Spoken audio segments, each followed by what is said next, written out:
Today we will be discussing the tycoons of the Gilded Age.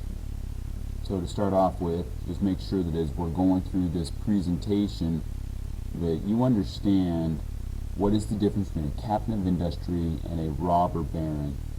When we get done, you should understand what social Darwinism is, and you need to really know what survival of the fittest, what that definition means, and how it applies to social Darwinism and to the Gilded Age.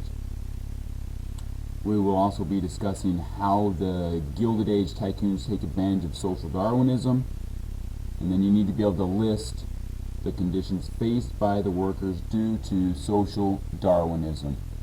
So to start off with, I just wanted to explain what the Gilded Age is. Now, Mark Twain coined the term Gilded Age, and to have something be gilded, it basically means that it's gold-plated. And as these immigrants are coming to America during this time period, they feel like America is, everybody is rich and it's this fantastic place to live.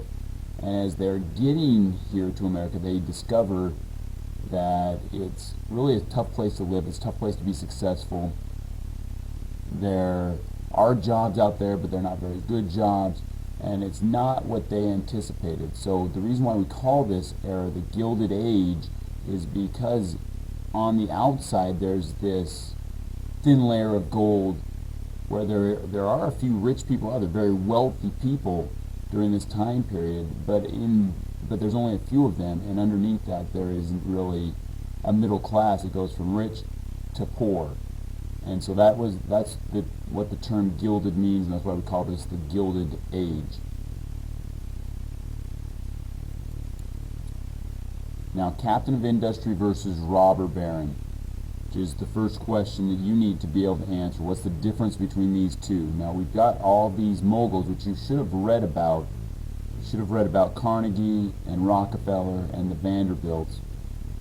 And we've got several more of these moguls, of these business owners, of these big business leaders. And they are classified in two different areas, captain of industry or robber baron.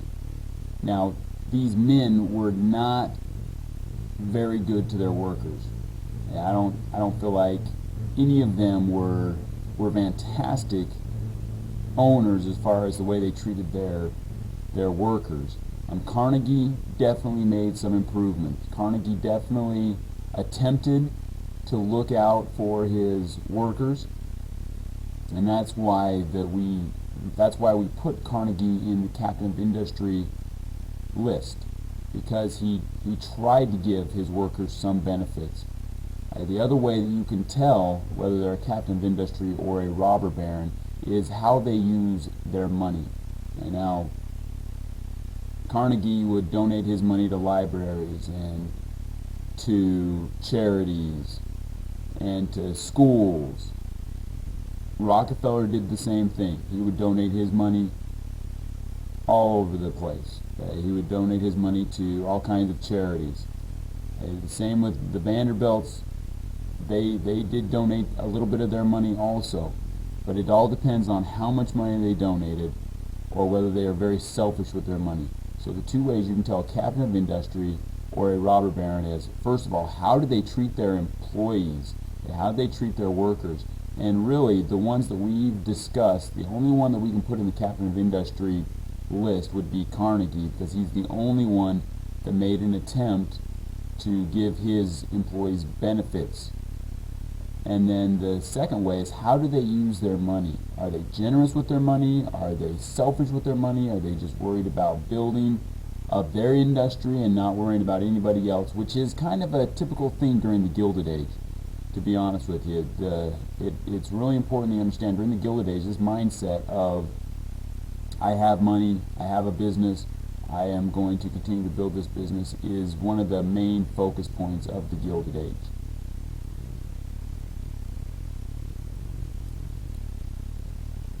Now that brings us to social Darwinism, and you need to understand what social Darwinism is. You'll do a little bit of homework on this tonight. Basic overview of social Darwinism is this idea that Herbert Spencer came about by using Charles Darwin's idea of evolution, and this idea that it's the survival of the fittest. The strongest will survive. And so social Darwinism, basically this idea that if you are wealthy, whether you're born into it, whether you worked for it, and we've seen both with these moguls now, where Carnegie really worked for his, Vanderbilt was born into his wealth. But whether you're born into it or whether you earned it, it is your right to have that money. And social Darwinism and survival of the fittest basically says that if you are wealthy, you deserve to be wealthy. If you are poor, you deserve to be poor. And these wealthy members of society can treat the poor however they want. And it really comes apparent when we talk about the way that these employers treated the workers, the way the workers lived their lives, the way they worked. And this is social Darwinism, is basically survival of the fittest. The strong will survive. The strong will survive. And like I said, it's a Herbert Spencer philosophy, and it really gives the advantage to the employers, and the benefits are taken from the employees, and that this is going to affect their lives. Okay?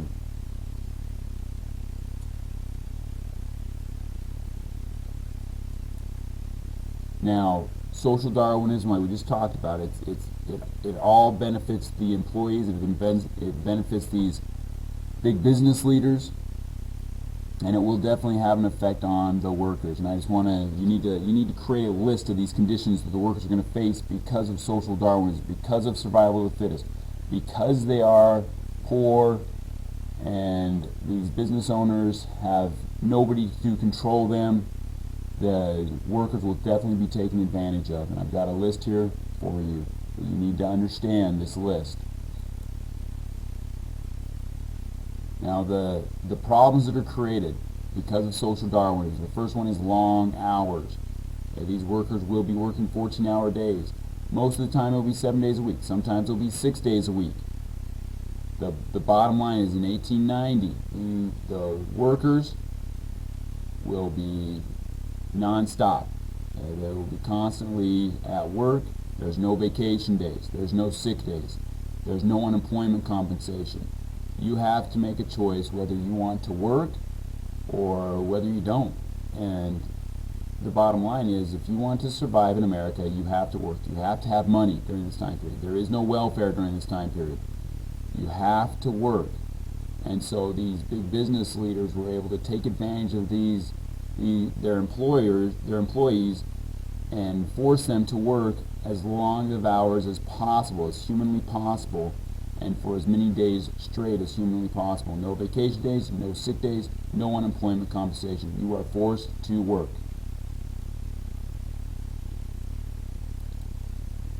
Another way that social Darwinism will create problems with these workers is the low wages that they're going to be paid. In 1890, women will be paid $267 a year. Men will be paid $498 a year. While in that same year, Andrew Carnegie made $23 million. So as you can see, the wage discrepancy here is very large. There is no in-between area. You're either very wealthy or you're poor. And because of this, their lives will be affected. The employees' lives will be affected by this, because they can't afford not to work. And they can't afford not to have everybody working in their families.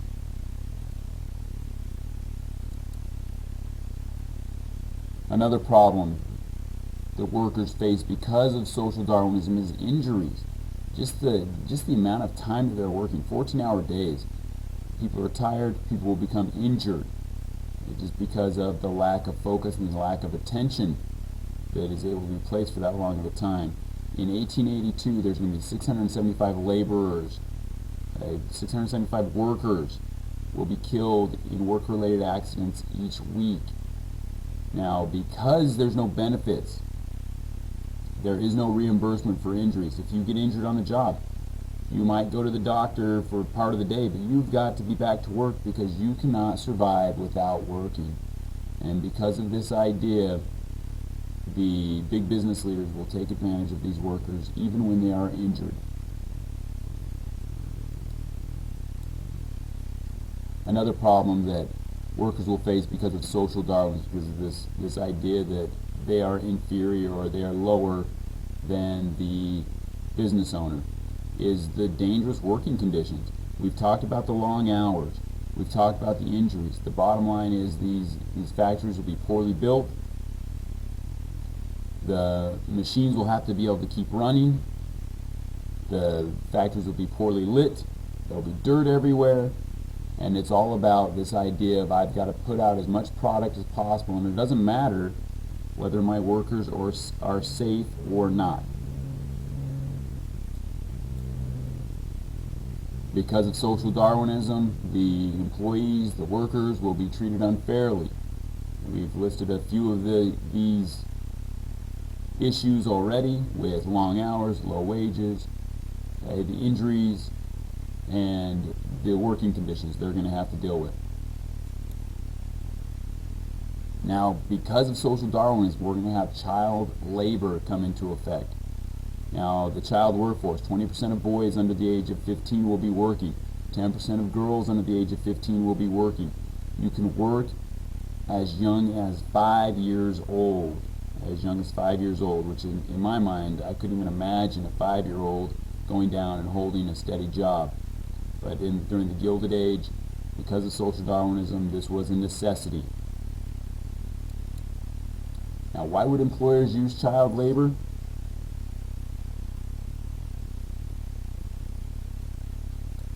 One reason big business leaders and monopoly owners wanted to use child labor was because they did not have to pay children as much as they had to pay adults. Children would make 27 cents a day.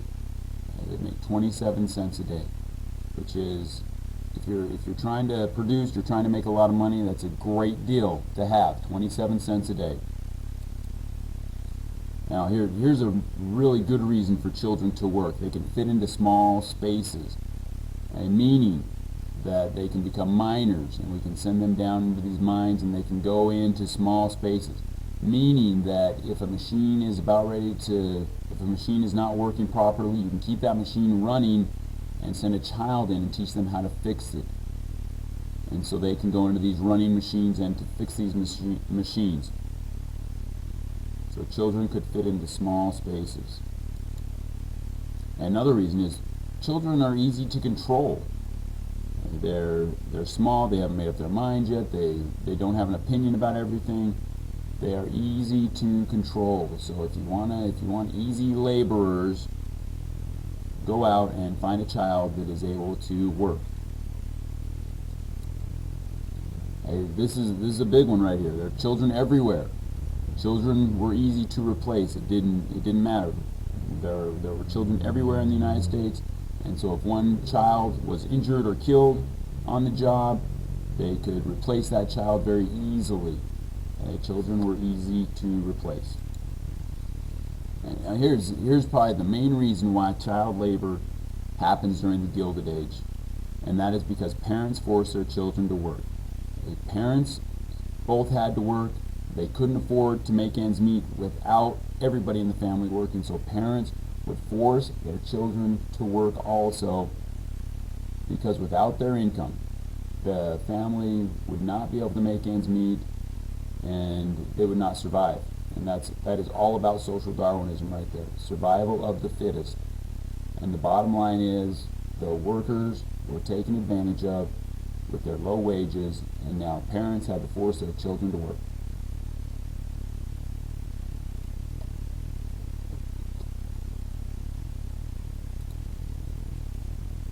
Now, because of social Darwinism, the workers will be considered inferior. The inferior is to be considered less than equal and expendable. Something is not needed or not important. And because of social Darwinism, the workers will be looked down upon. They will be the low class. And again, during the Gilded Age, there's the rich and then there's the poor. There's very few middle class. Now, social Darwinism just doesn't affect their ability to work in these working conditions, but it also affects their living conditions. The first thing that we need to understand is that because of social Darwinism, because of the amount of money that these people are making and the lack thereof, they will be forced to live in tenement housing. And tenement housing is basically overcrowded apartments. They're basically low-run apartments. Now, immigrants and employees would have 2 or 3 families living in a single-family unit tenement, meaning that it's going to be really crowded in there. These single-family apartments are meant for one family. We're going to have 2 or 3 families living in one of them. During this time period, there's not a lot of sanitation workers, and the people really aren't cleaning the cities, so there's garbage piled up everywhere on the streets. Now, to keep the stench of this uncollected garbage, they're going to board up their windows, which is going to make another problem inside of these tenements where there is no fresh air coming in, and because of that, we will run into other issues with these tenements and with these people. Because of the overcrowded and unclean living conditions in tenements, they will attract vermin. And vermin is basically your cockroaches and your bugs and your rats and your mice. And so these people will be not only living in overcrowded conditions, but then they will start attracting these insects and these mice and these rats that carry disease. Now, because of proximity and material used to build these tenements fires were a huge risk. As you can see from this picture, these tenements are very close together. They're built very close. And as you can see, the material that they use is very flammable. It's wood. It looks like it's not the greatest material, and so if a fire happens in these tenements, it's going to burn the whole block down. Now, because of proximity also, disease will go through these tenements, and a lot of people will die because of disease during the Gilded Age, during this time period, because of proximity, because of the overcrowdedness, because of the unsanitary conditions. Disease will go through these tenements and kill these immigrants and these workers that are living there. Now, this is just the percentages of your life expectancy during the Gilded Age because of social Darwinism, because you're living in tenements, because you're not making enough money to buy your own home.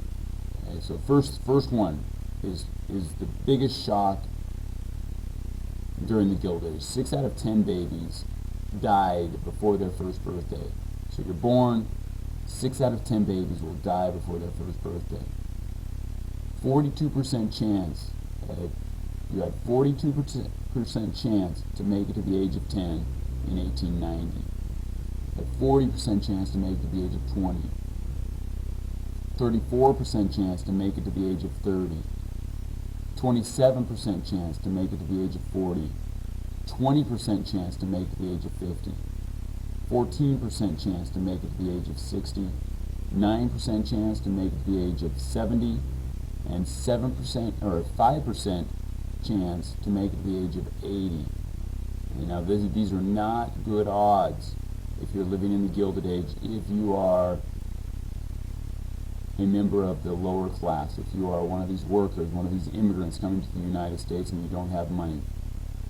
Your chances of living are not very high. Now, we're done. You should have read.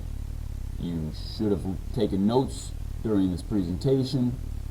Make sure that you answer the essential questions. And make sure that you answer the essential questions right now. This is not a contest for the shortest answer. Make sure that you understand these questions and make sure that you can answer them correctly. Complete the task on the moguls of the Gilded Age.